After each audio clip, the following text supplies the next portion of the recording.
Good morning class third students. आज हम कहानी लेखन पाठ का अभ्यास करेंगे। कहानी कैसे लिखी जाती है। कहानी के वाक्य छोटे होने चाहिए। कहानी का नाम भी अच्छा होना चाहिए, रोचक होना चाहिए, जो पढ़ने के साथ साथ लिखने में भी आपको आसानी रहेगी। ऐसी कहानी आपको लिखनी चाहिए, क्योंकि अभी तक आपने कहानी सुनी है, अब आपको कहानी लिखना भी है। चित्र देखकर भी आप लिख सकते हो। चित्र में जो भी कुछ आपको ऐसे दिखाई पड़ रहा है, समझ में आ जाती है कहानी क्या है, तो चित्र देखकर भी आप लिख सकते हो। लेकिन बच्चों, ये ज़रूरी नहीं है। किताब में सिर्फ आपको समझाने के लिए कहानी बता रखी है और आपके परीक्षा में यही कहानी आएगी, लिखने के लिए ये आवश्यक नहीं है। इसलिए आपको सिर्फ इसका अभ्यास कार्य करना है कि कहानी कैसे लिखते हैं और कैसे बनाते हैं। तो ये आपको संकेत शब्द दे रखे हैं, चित्र भी दे रखे हैं।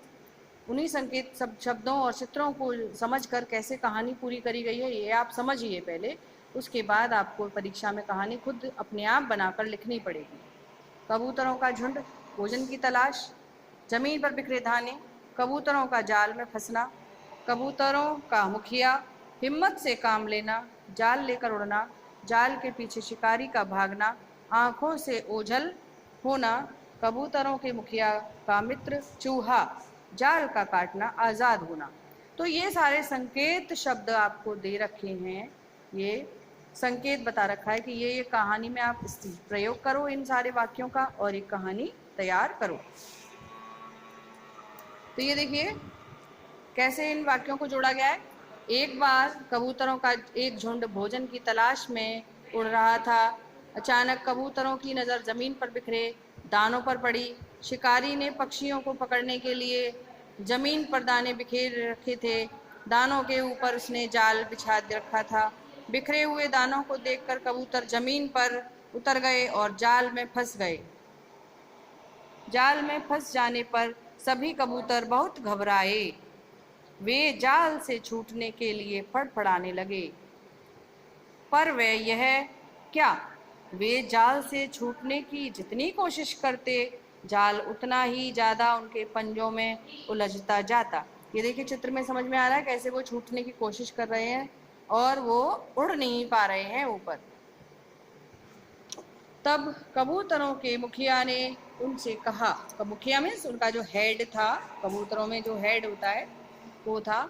उसने कहा उनसे, घबराओ मत, हिम्मत से काम लो, तुम सब मिलकर जोर लगाओ और जाल को लेकर उड़ने की कोशिश करो। सभी कबूतरों ने मिलकर जोर लगाया और जाल को लेकर आसमान में उड़ चले। शिकारी उनको पकड़ने भागा, पर वे काफी ऊंचाई पर पहुंच गए थे। देखते ही देखते वे शिकारी की आंखों से ओझल हो गए। एक चूहा कबूतरों के मुखिया का मित्र था। सभी कबूतर चूहे के पास पहुंचे। चूहे ने जाल काट दिया। कबूतर आजाद हो गए। अब ये देखिए किस तरीके से सारे संकेत शब्द जो आपको दे रखे थे उनका प्रयोग करके एक छोटी सी कहानी आपको यहाँ पे लिखकर बताई गई है। इसी तरीके से आपको परीक्षा में लिखनी होगी।